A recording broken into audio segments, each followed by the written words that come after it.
প্রিয় শিক্ষার্থীবৃন্দ, আজকে আমরা উচ্চ মাধ্যমিক রসায়ন প্রথম পত্রের পঞ্চম অধ্যায়ে কর্মমুখী রসায়নের কয়েকটি বিষয় নিয়ে আলোচনা করব। সেক্ষেত্রে আমরা নিয়েছি কলয়েড, সাসপেনশন এবং কোয়াগুলেশন।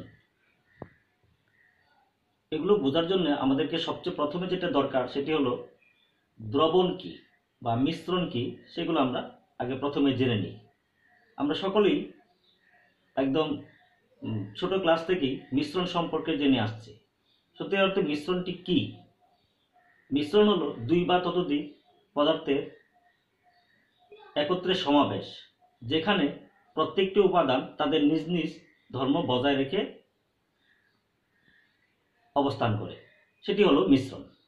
তাহলে এই যে মিশ্রণ, এই মিশ্রণ আবার দুই প্রকার। সেটি কি? সমসত্ব মিশ্রণ এবং অসমসত্ব মিশ্রণ। আমরা জানি সমসত্ব মিশ্রণ কি। সমসত্ব মিশ্রণ হলো যে মিশ্রণের সর্বত্র তার উপাদানসমূহ মোটামুটি প্রায় একই অনুপাতে অবস্থান করে। আর অসমসত্ব মিশ্রণ হলো যে মিশ্রণের সর্বত্র তার উপাদানসমূহ ভিন্ন ভিন্ন অনুপাতে থাকে। সমসত্ব মিশ্রণ এক সময় আমরা তাকে বলি দ্রবণ। সেটি কখন দ্রবণ হয়? এই দ্রবণ আসলে একটি সমসত্ব মিশ্রণ। দ্রবণে আমরা জানি দুইটি উপাদান থাকে, একটি দ্রব, অপরটি দ্রাবক। আসলে এই সমসত্ব মিশ্রণ আমরা যখন আলোচনা করি বা দ্রবণ আলোচনা করি, এই দ্রবণের বিভিন্ন ধরনের পর্যায় রয়েছে। যেমন যদি দ্রব কণার আকার কম বেশি হয়, বড় ছোট হয়, তখন সেটি দেখা যায় বিভিন্ন ধরনের বৈশিষ্ট্য সম্পন্ন হয়ে থাকে। তখন আমরা অনেক ক্ষেত্রেই ওই দ্রবণকে আবার অসমসত্ব মিশ্রণও বলে থাকি। যেমন খেয়াল করবে, দ্রবণের মধ্যে দ্রব কণাগুলোর আকার, এই আকারের পার্থক্যের উপরেই সাধারণত বিভিন্ন ধরনের মিশ্রণ হয়ে থাকে। যেমন খেয়াল করবে যে আমরা প্রথমেই বলেছি যে মিশ্রণ দুই প্রকার, সমসত্ব মিশ্রণ বা দ্রবণ, আর একটা হলো অসমসত্ব মিশ্রণ। আমরা এতে তাদের সংজ্ঞাও দিয়েছি। এবার আমরা দেখব এই যে দ্রবণ আমরা বলছি, দ্রবণের উপাদান সমূহ যখন একটি সমসত্ব মিশ্রণ তৈরি করে, যেমন মনে করো তোমরা পানির মধ্যে এক গ্লাস পানি নিয়ে তার মধ্যে 1 চামচ চিনি দিয়ে দিলে, এখানে পানির মধ্যে চিনি কি হলো? মিশে গেল। পানির মধ্যে চিনি মিশে যাবে, কিছুক্ষণ পরে দেখবে চিনির কণাগুলো একদম, এখন যেমন কণাগুলো আমরা মিশানোর সময় দেখছি পড়ছে পানির মধ্যে, দেখতে পাচ্ছ পানির মধ্যে কণাগুলো আস্তে আস্তে থিতে এখানে পড়ছে, নিচে পড়ছে। কিন্তু কিছুক্ষণ তুমি রেখে দাও, রেখে দেওয়ার পরে দেখবে যে কণাগুলো অদৃশ্য হয়ে গেল, অর্থাৎ পানির মধ্যে চিনি মিশে গেল। তাহলে এটা হলো পানিতে চিনির দ্রবণ।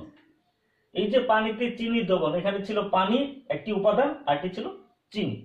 বাট এখানে কিন্তু দেখো, আমরা কি চিনির উপাদানগুলো দেখতে পাচ্ছি? চিনির উপাদানগুলো এখানে অদৃশ্য হয়ে গেল।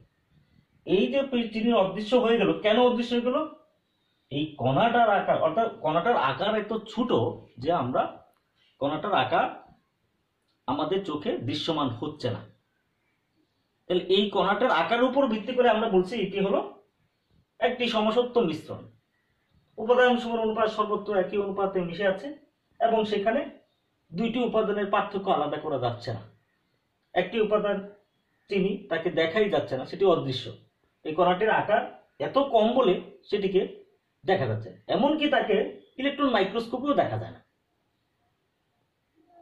ইলেকট্রন মাইক্রোস্কোপেও এই কণাগুলোর আকার দেখা না যাওয়ার কারণ হলো যে কণাগুলোর আকার অত্যন্ত কম, 0.1 ন্যানোমিটার থেকে 2 ন্যানোমিটার। 0.1 ন্যানোমিটার। আমরা প্রথমে আসি, এই যে ন্যানোমিটার হলো দৈর্ঘ্যের ক্ষুদ্রতম একক। ন্যানোমিটার কি? 1 ন্যানোমিটার ইকুয়াল হলো 10⁻⁹ মিটার। এখানে দেখো 10⁻⁹ মিটার, আমরা এটাকে মিলিমিটারে নিয়ে নিই। যদি মিলিমিটারে নিই তাহলে এখানে আমরা জানি 1000 মিলিমিটারে 1 মিটার, তাহলে 1000টা যদি গুণ করে দাও 10⁹ ইন্টু 1000 10⁻³ এত, তখন কি হবে, এটি মিলিমিটার হয়ে যাবে। তাইলে এটি যখন মিলিমিটার হবে কত আসে দেখো, 10⁻⁻6 মিলিমিটার। 10⁻⁻6 মিলিমিটার মিনস দেখো 1/10⁻6, অর্থাৎ 1 মিলিমিটারের এই 10⁻6 মানে কি 10 লক্ষ। 1 মিলিমিটারের 10 লক্ষ ভাগের 1 ভাগ হলো 1 ন্যানোমিটার। তার মানে চিন্তাই করতে পারো বা কল্পনা করতে পারো যে 1 ন্যানোমিটার কত ক্ষুদ্র। এই 1 ন্যানোমিটারের 10 ভাগের 1 অংশ হলো দ্রবণের কণার আকার। তার থেকে একটু বড় হয়ে সর্বোচ্চ 2 ন্যানোমিটার পর্যন্ত হয়। ফলে তখন আমরা এই যে দ্রবণের মধ্যে তার উপাদান সমূহ দেখতে পাই না, দেখা যায় না। এই যে দেখো আমরা দ্রবণের মধ্যে, এটি একটি দ্রবণ, দেখা যাচ্ছে একদম সাদা, কিন্তু এখানে আছে তার দুইটি উপাদান। কি কি আছে? একটি আছে দ্রব কণা, অপরটি আছে দ্রাবক। দ্রাবকের পরিমাণ সর্বদাই বেশি থাকে, দ্রব কণার পরিমাণ কম থাকে। এটি তাহলে দ্রাবকের মধ্যে, দ্রাবক যদি পানি হয়, দ্রব কণা যদি লবণ হয়, তোমরা লবণের কণা সম্পর্কে স্বাভাবিক অবস্থায় লবণের কণাগুলো দেখা যায়। তুমি লবণ আমরা সবাই বাসায় খেয়ে থাকি এবং দেখেও থাকি, কিন্তু লবণের কণা যখন পানিতে মিশে যায়, পানির মধ্যে কিন্তু লবণের কণাগুলো আর দেখা যায় না, অদৃশ্য হয়ে যায়। অর্থাৎ এটা একটা দশায় পরিণত হয়। এখানে তুমি বাহির থেকে আসলে দেখলে তখন মনে হবে যে এটা একটা দশা, এখানের মধ্যে কোনো রকম ভিন্ন দশা নেই, ভিন্ন ভৌত অবস্থার উপস্থিতি এখানে নেই, একটাই ভৌত অবস্থা, সেটি হলো তরল। তাহলে এই যে দেখা যাচ্ছে যে অন্য কোনো কণার অবস্থান নাই, সেটি হলো দ্রবণ এবং এটি প্রকৃত দ্রবণ। বাট এই যে প্রকৃত দ্রবণের সাথে আমরা এটাকে বলছি সমসত্ব মিশ্রণ বা দ্রবণ। অসমসত্ব মিশ্রণের পার্থক্যটা কি? এই প্রকৃত দ্রবণই তখন একটি অসমসত্ব, এখানে দেখো এটি তখনই একটি অসমসত্ব মিশ্রণে পরিণত হবে যখন আমরা বলছি তার উপাদান সমূহের অনুপাত ভিন্ন। আবার এক্ষেত্রে দেখতে হবে যে তাদের কণাটার আকার কত। কণাটার আকার হলো 2 ন্যানোমিটার থেকে 500 ন্যানোমিটার। 2 ন্যানোমিটার থেকে 500 ন্যানোমিটার অনেক বড়। এই বড় কণা যখন কোনো একটি মাধ্যমে দ্রবীভূত অবস্থায় থাকে, সেটিকে আমরা বলছি কলয়েড কণা। মূলত হলো এটি একটি অস্বচ্ছ মিশ্রণ। কেন? দেখো এই কণাগুলোর আকার বড় হওয়ার কারণে এই কণাগুলো কিন্তু একটু আমরা বাইরে থেকে দেখানোর চেষ্টা করছি, আসলে কিন্তু এগুলো খালি চোখে দেখা যায় না। এগুলো খালি চোখে দেখা যায় না কণাগুলো। তাহলে কণাগুলো খালি চোখে দেখা না যাওয়ার কারণটা কি? তাদের কণাগুলোর আকার হলো 2 ন্যানোমিটার থেকে 500 ন্যানোমিটার। একটু বিষয় খেয়াল করবে, আমরা যখন কোনো বস্তু দেখি, যে বস্তুটাই দেখি, আমাদের দৃশ্যমান আলোর তরঙ্গ দৈর্ঘ্য কত? 380 থেকে 780, 380 থেকে 780 ন্যানোমিটার। তখন আমরা দেখতে পারি, কিন্তু এর মধ্যে কলয়েড কণাগুলো এগুলো থাকে আকার। তাহলে এখন দেখা যায় এই যে কলয়েড কণাগুলো যখন মিশে যাবে, তখন কিন্তু এটা দ্রবণটি অস্বচ্ছ হয়ে যাবে, অর্থাৎ দ্রবণের স্বচ্ছতা থাকবে না, ঘোলাটে হয়ে যাবে। যেমন আমরা বলি যে দুধ, butter, milk of lime. Milk of lime তোমরা জেনে থাকবে, মিল্ক অফ লাইম হলো ক্যালসিয়াম হাইড্রোক্সাইড, এর সাথে যখন পানি মিশাবে তখন সেটি হবে মিল্ক অফ লাইম। এটি চুনের দ্রবণ। আবার তোমরা অ্যান্টাসিড সিরাপ খেয়ে থাকো, অ্যান্টাসিড সিরাপ, সেটি ম্যাগনেসিয়াম বলে থাকে, এটি ম্যাগনেসিয়াম হাইড্রোক্সাইড আর হলো পানি, এটিও কলয়েড। এই কণাগুলোর আকার তোমরা দেখবে ম্যাগনেসিয়াম অ্যান্টাসিড সিরাপ গোলাটে মনে হয়, এবং চুনের পানির দ্রবণ দেখবা অনেকক্ষণ পরে যদি সাথে সাথে দেখো তখন দেখবা যে এটি একটি গোলাটে দ্রবণ। তাহলে এগুলো হলো কলয়েড, অস্বচ্ছ মিশ্রণ। এই যে অস্বচ্ছ মিশ্রণ, এখানেও কিন্তু দুইটি উপাদান থাকে এই মিশ্রণের মধ্যে। আমরা সেটিকে দ্রব কণা না বলে বলি বিস্তরিত কণা। তাহলে এখানে কলয়েডের কয়টি উপাদান? দুইটি উপাদান, একটি বিস্তরিত কণা আর একটি হলো বিস্তারিত মাধ্যম, বিস্তরণ মাধ্যম। বিস্তরিত কণা, কণা এটিকে বলা হয় ডিসপার্সড। এখানে দেখো ডিসপার্সড মিডিয়াম।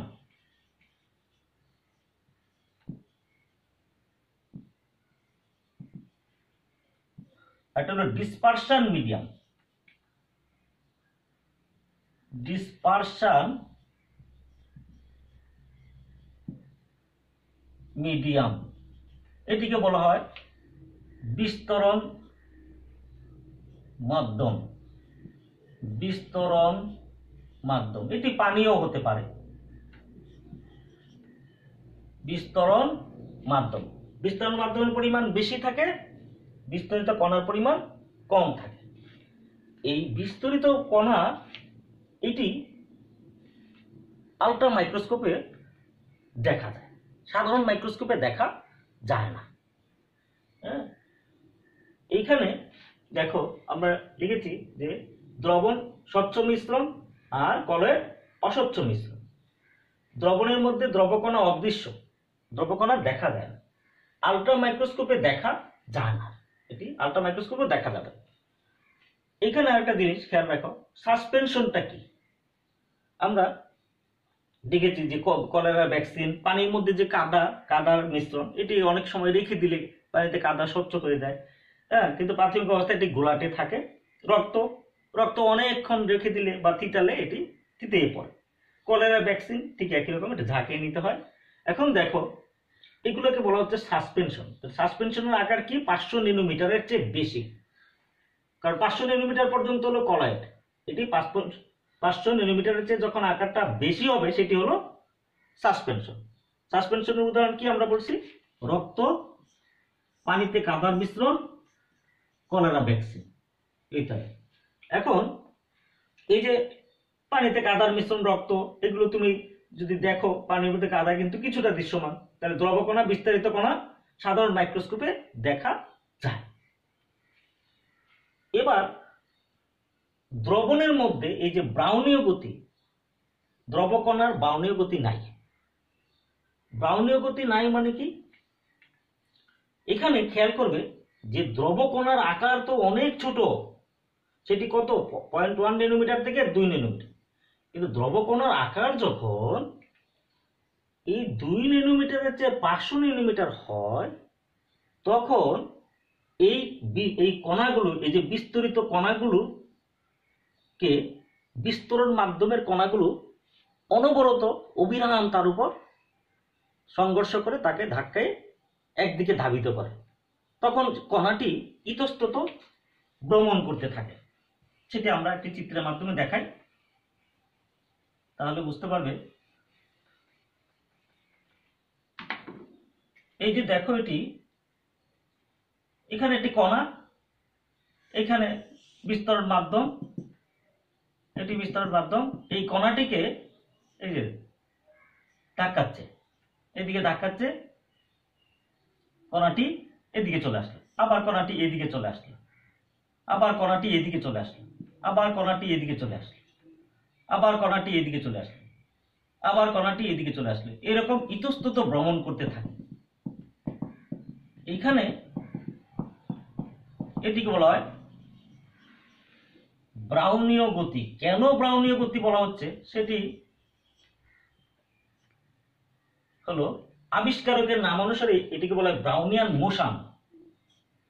ব্রাউনিয়ান মোশন বা ব্রাউনীয় গতি, বিজ্ঞানী ব্রাউনিয়ান এই মোশনটি আবিষ্কার করেন। তিনি ফুলের যে পরাগরেণু, এই পরাগরেণুকে পানির মধ্যে ছেড়ে দেখলেন পরাগরেণুটি পানির ভিতরে এদিক সেদিক চলাচল করতেছে।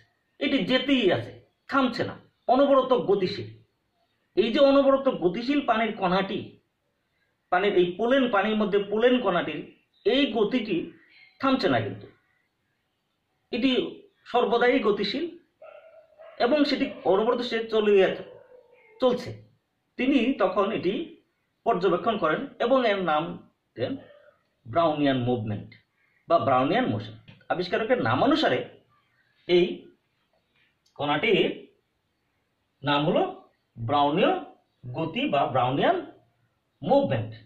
এটি দ্রব কণার আকার ছোট হওয়ার কারণে, কারণ সে দ্রাবকের কণার সাথে একদম মিশে যায়, ফলে সেখানে ব্রাউনিয়ান মোশন থাকে না। কিন্তু যেহেতু বিস্তরিত কণার চেয়ে এই কণাগুলোর আকার একটু বড়, ফলে বিস্তরিত কণার বিস্তরণ মাধ্যমের কণাগুলো অসংখ্যতার সাথে অসম সংঘর্ষ, ফলে সর্বদা গতিশীল অবস্থায় এটি এদিক সেদিক ভ্রমণ করতে থাকে। এই গতিটার নাম হলো ব্রাউনীয় গতি। তোমাদের পরীক্ষায় আসতে পারে যে ব্রাউনীয় গতি বলতে কি বোঝায়, তখন তোমরা ডেফিনেশনে কি লিখবে? লিখবে কলয়েড দ্রবণে কলয়েড কণা অর্থাৎ বিস্তরিত কণার উপর ব্রাউনীয় গতি। লিখবে কলয়েড মিশ্রণে কলয়েড কণা বা বিস্তরিত কণার উপর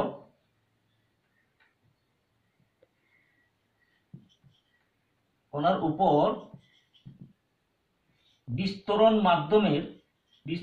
মাধ্যমের কণাগুলির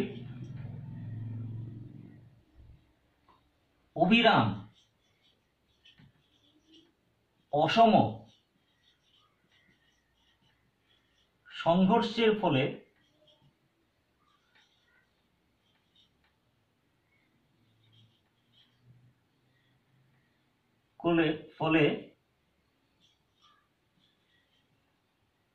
বিস্তরিত কণার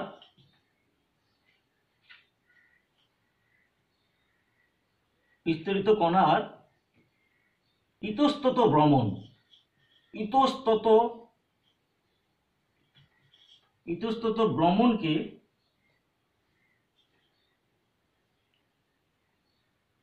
এখানে লিখতে হবে। ফলে দ্রবণে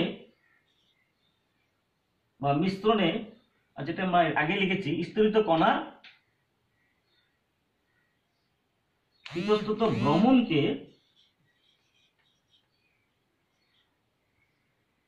আবিষ্কারকের নামানুসারে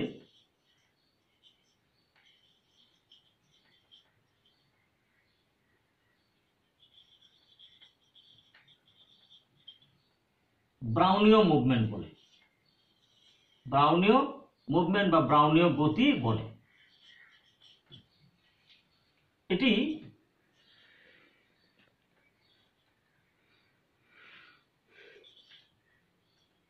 এই গতি কলয়েড মিশ্রণের সর্বত্র এবং সর্বদা বিদ্যমান থাকে। তাহলে এটি হলো ব্রাউনীয় গতি। আবার বলছি, কলয়েড মিশ্রণে কলয়েড কণা বা বিস্তরিত কণার উপর বিস্তরণ মাধ্যমের কণাগুলোর অবিরাম অসম সংঘর্ষের ফলে বিস্তরিত কণার ইতস্তত ভ্রমণকে আবিষ্কারকের নাম অনুসারে ব্রাউনীয় গতি বলে। এই গতি কলয়েড মিশ্রণে সর্বত্র এবং সর্বদা বিদ্যমান থাকে। এবার আমরা দেখব যে এই যে কলয়েডের মধ্যে বিস্তরিত কণার ব্রাউনীয় গতি বিদ্যমান, সাসপেনশনের মধ্যে এই গতি আছে কিনা? হ্যাঁ, সাসপেনশনের মধ্যে বিস্তরিত কণার গতি নেই, তবে অনেক ক্ষেত্রে আবার দেখাও যায়, সেটা আমরা পরে ব্যাখ্যা করব। এবার আসি টিন্ডাল প্রভাব। দ্রবণের বৈশিষ্ট্যের মধ্যে টিন্ডাল প্রভাব নেই, কলয়েডের মধ্যে টিন্ডাল প্রভাব আছে। অধিকাংশ ক্ষেত্রে সাসপেনশনে টিন্ডাল প্রভাব নেই। তাহলে টিন্ডাল প্রভাবটি কি? এটি পরীক্ষায় আসে, এটি ভালো করে বুঝতে হবে, কারণ এই টিন্ডাল প্রভাবের মাধ্যমে আমরা রসায়ন বিজ্ঞানের অনেক শিল্প উৎপাদনে পদ্ধতি সঠিকভাবে সম্পন্ন হয়েছে কিনা তা বুঝতে পারি। এক্ষেত্রে দেখবে টিন্ডাল প্রভাব, সেটি হলো এই যে কলয়েড কণার আকার কত 2 ন্যানোমিটার থেকে 500 ন্যানোমিটার। এই কলয়েড কণার আকার যদি আমাদের দৃশ্যমান আলোর তরঙ্গ দৈর্ঘ্য কত, ভিজিবল রে,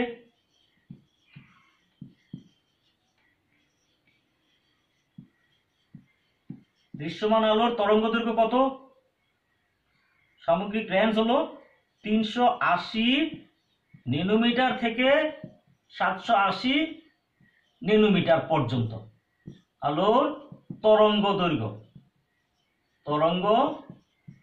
দৈর্ঘ্য এটাকে ল্যামডা, 380 ন্যানোমিটার থেকে 780 ন্যানোমিটার।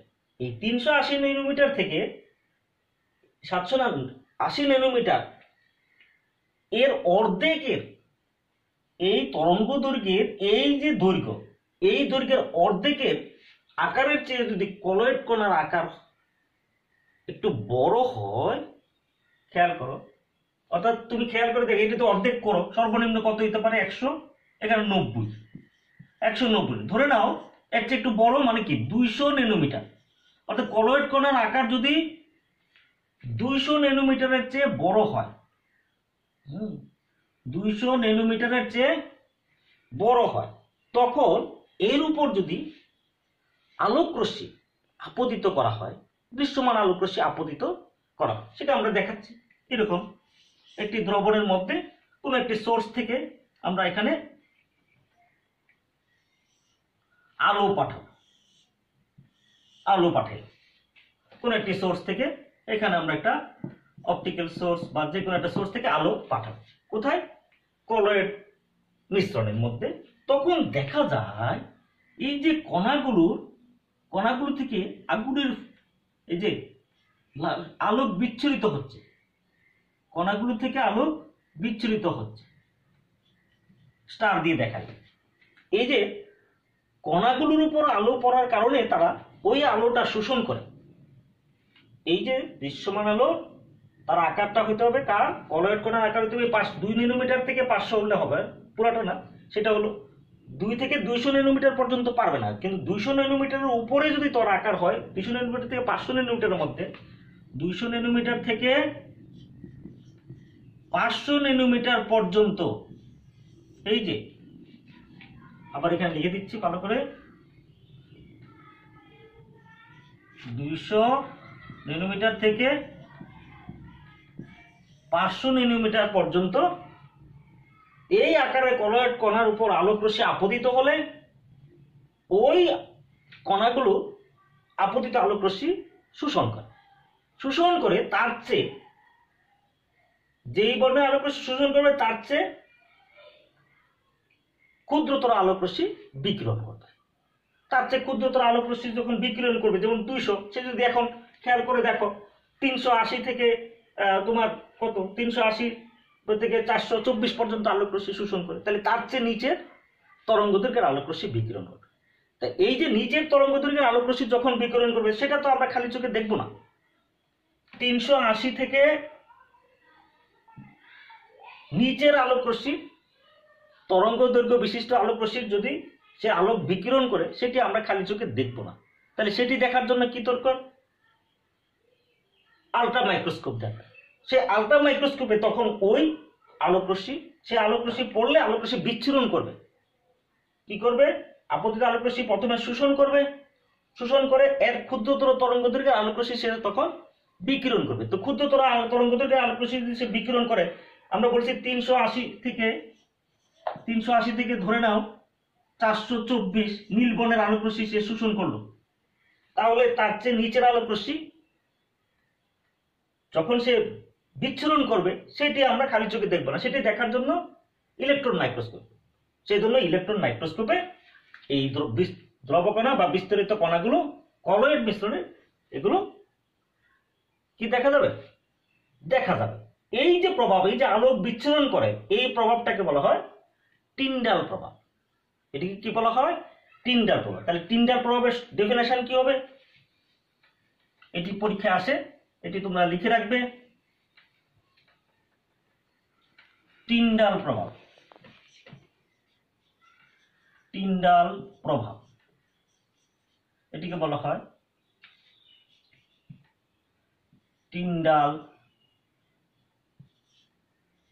Tyndall effect. লিখবে কলয়েড মিশ্রণের উপর আলোকরশ্মি আপতিত করলে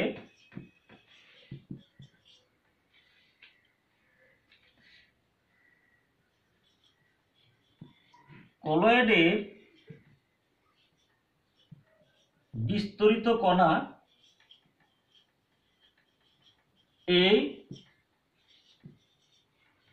আলোকরশ্মি শোষণ করে এর চেয়ে ক্ষুদ্রতম তরঙ্গদৈর্ঘ্যের আলোকরশ্মি বিচ্ছুরণ করে।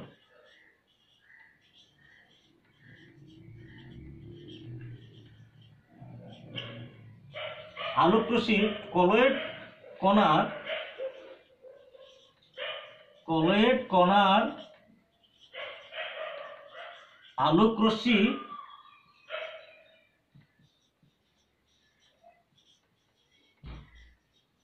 বিচ্ছুরণের এই ধর্মকে আবিষ্কারকের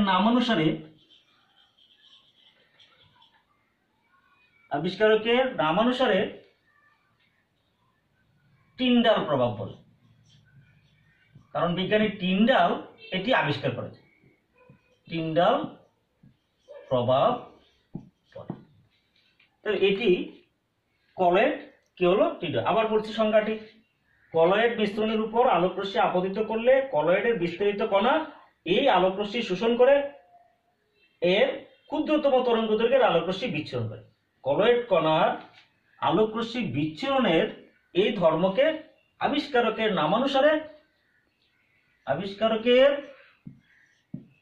নামানুসারে টিন্ডাল প্রভাব বলা হয়, টিন্ডাল প্রভাব বলে। তাহলে এটি দেখা যায় কলয়েড কণার মধ্যে। এটি সাসপেনশনের ক্ষেত্রে যেহেতু কণাগুলোর আকার বড়, ফলে তারা অনেক ক্ষেত্রে টিন্ডাল প্রভাব দেখাতে পারে না। এরপরে যেটা সবচেয়ে গুরুত্বপূর্ণ সেটি দেখো, দ্রবণ। এটি সুস্থিত মিশ্রণ। এটা আমরা একটা লবণের দ্রবণ তৈরি করে রাখলাম, আমরা 10 দিন দ্রবণ 50 দিন রেখে দিলাম। যদি পানি বাষ্পীভূত হয়ে না যায় তাহলে এখানে কিন্তু দ্রবণটি সুস্থিতভাবে থাকবে। অর্থাৎ তুমি আজকে একটু লবণের এই দ্রবণ খেয়ে দেখবে কটা লাগে, 10 দিন পরে খেলেও দেখবে সেটি কটা লাগতেছে, মানে কি নুনতা লাগবে। অর্থাৎ দেখা যাচ্ছে দ্রবণ এটি সুস্থিত হয়ে আছে, এটি কিন্তু পরিবর্তন হয় না। এই যে কলয়েড দ্রবণ, এটিও কিন্তু কলয়েড মিশ্রণ, এটি সুস্থিত থাকে। আমি বারবার দ্রবণ বলি, কলয়েড মিশ্রণও বলি। এখানে একটা বিষয় অবশ্যই উল্লেখ করা প্রয়োজন যে অনেক ক্ষেত্রে আমরা বলছি মিশ্রণ 2 প্রকার, সমসত্ব মিশ্রণ বা দ্রবণ, অসমসত্ব মিশ্রণ। কিন্তু এই যে অসমসত্ব মিশ্রণ, এটি এই যে কলয়েড এবং সাসপেনশন পদক্ষেপের কথা বাদ দিলাম, কলয়েড এবং সাসপেনশন এটি কিন্তু অসমসত্ব মিশ্রণের কিছুটা পর্যায়ে পড়ে।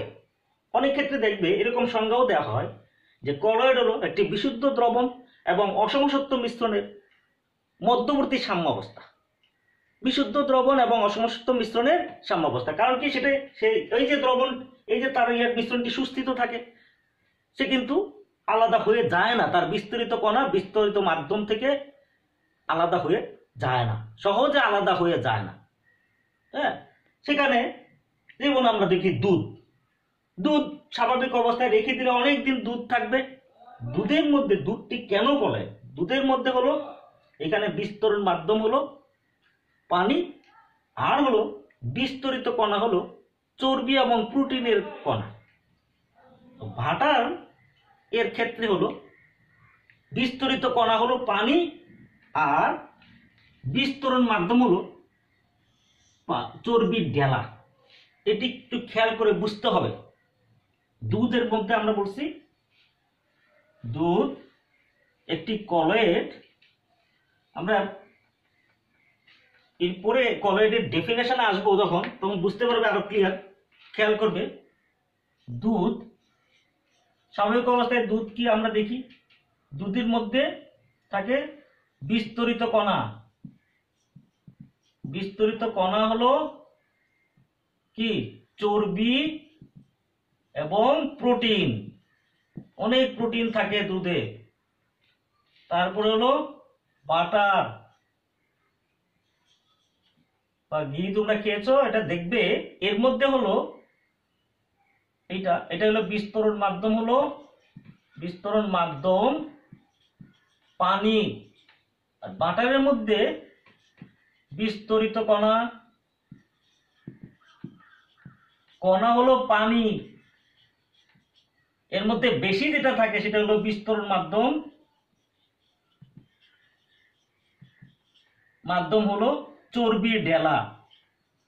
চর্বির ঢেলা খেয়াল করবে, পানি যখন দুধ যখন ছানা হয়ে যায়, সেখান থেকে দুধকে অনেক দিন পরে এটাকে কি করা হয়, জাল দিয়ে বাটারে পরিণত করা হয়। সেক্ষেত্রে দেখবে যে এখানে পানিটা মনে হয় ডাই বললেই চলে, আর যেটা পড়ে থাকে সেটা হলো চর্বির ঢেলা। ঠিক সেরকম এটা আমরা বলছি বিস্তরিত কণা হলো পানি, চর্বির ঢেলা। Milk of lime, milk of magnesia একই ব্যাপার। ওইখানে দেখবে বিস্তরিত মাধ্যম হলো মিল্ক অফ ম্যাগনেসিয়ার মধ্যে হলো ম্যাগনেসিয়াম হাইড্রোক্সাইড হলো বিস্তরিত কণা, আর পানি হলো বিস্তরণ মাধ্যম। মিল্ক অফ লাইমে হলো ক্যালসিয়াম অক্সাইড হলো বিস্তরিত কণা, আর পানি হলো বিস্তরণ মাধ্যম। ঠিক একইভাবে সবার ক্ষেত্রে এরকম থাকবে। এই যে এখানে কিন্তু এগুলো কিন্তু অনেকদিন যাবত তাদের অবস্থা ধরে রাখতে সক্ষম, সেজন্য এটিকে বলা হচ্ছে সুস্থিত মিশ্রণ। হ্যাঁ, এখানে যেমন আমরা বলি দুধ একটি ইমালশন, আমরা পরে এগুলো আরো আমাদের পরবর্তী দ্বিতীয় পর্বের ক্লাসে আরো বিস্তারিত আলোচনা করব। সেক্ষেত্রে দেখবে এটি সুস্থিত মিশ্রণ। সাসপেনশন এর কি, এটি অস্থায়ী মিশ্রণ। এটি রেখে দিলে তোমার কি হয়ে যায়, যেমন প্যারাসিটামল সাসপেনশন দেখবে বাচ্চাদের দেয়, নাপা সাসপেনশন। অনেকদিন রেখে দিলে এটা নিচে দেখবে সাদা অংশ পড়ে আছে, উপরে পানিটা থিতে পড়ে, তার মানে এটা আলাদা হয়ে যাচ্ছে। রক্ত পানিতে কাদার মিশ্রণ, কলেরা ভ্যাকসিন একই রকমের। এবার আমরা এই যে দেখলাম, তাহলে অনেক ক্ষেত্রে দেখবে যে দ্রবণ 3 প্রকার লিখে থাকে। কি কি?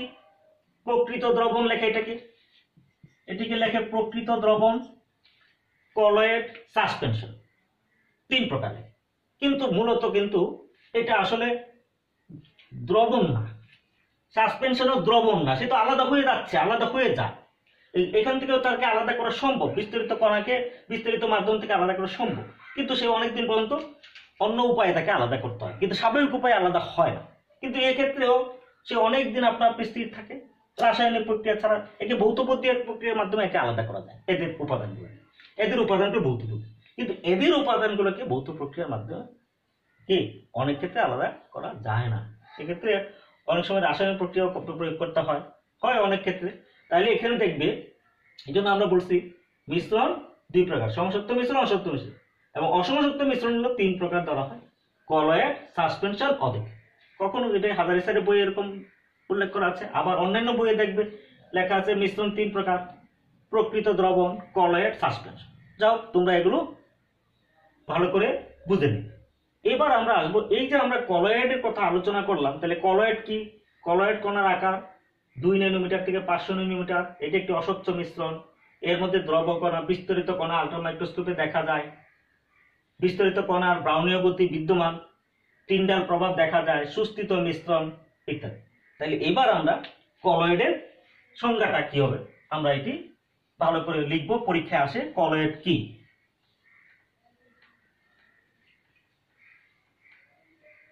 লিখবে যে অসমসত্ব মিশ্রণের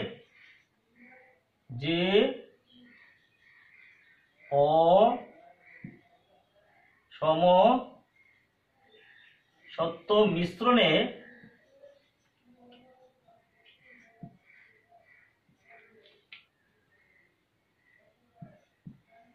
কোনো একটি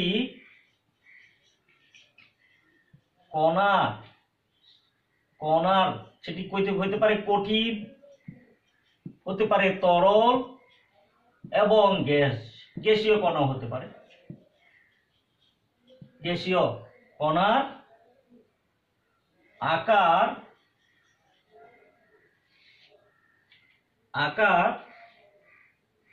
2 ন্যানোমিটার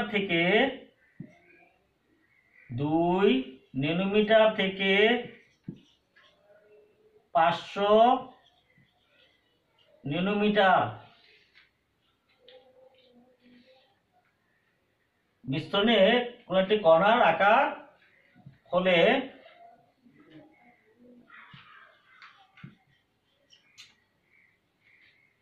এবং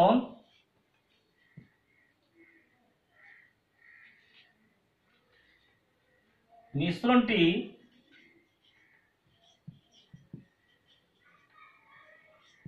সুস্থিত হলে তাকে কলয়েড বলে।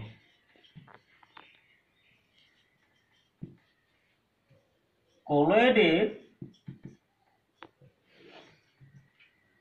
দুটি উপাদান,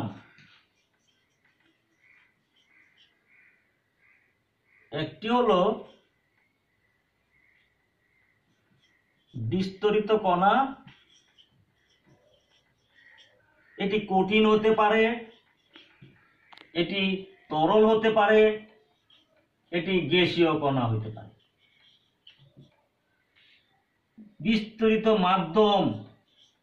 বিস্তরণ মাধ্যম এটিও কঠিন, তরল এবং গ্যাসীয় হতে পারে। এইটুক লিখতে হবে। এটি হলো কলয়েডের সংজ্ঞা। তাহলে কলয়েড কি? যে অসমসত্ব মিশ্রণে কোনো একটি কণার আকার কি কঠিন, তরল, গ্যাসীয় বা কোনো বিস্তরিত কণার আকার দিতে পারো। আকার 2 ন্যানোমিটার থেকে 500 ন্যানোমিটার হলে এবং মিশ্রণটি সুস্থিত হলে তাকে কলয়েড বলে। কলয়েডের দুইটি উপাদান, বিস্তরিত কণা, বিস্তরণ মাধ্যম। সাধারণত এই বিস্তরিত কণা কম থাকে আর বিস্তরিত মাধ্যম বেশি থাকে। এই হলো আজকে আমাদের আলোচনা। আগামী আলোচনায় আমরা সাসপেনশন, কোয়াগুলেশন সম্পর্কে আরো বিস্তারিত আলোচনা করব পরবর্তী পর্বের ক্লাসে। ধন্যবাদ সবাইকে।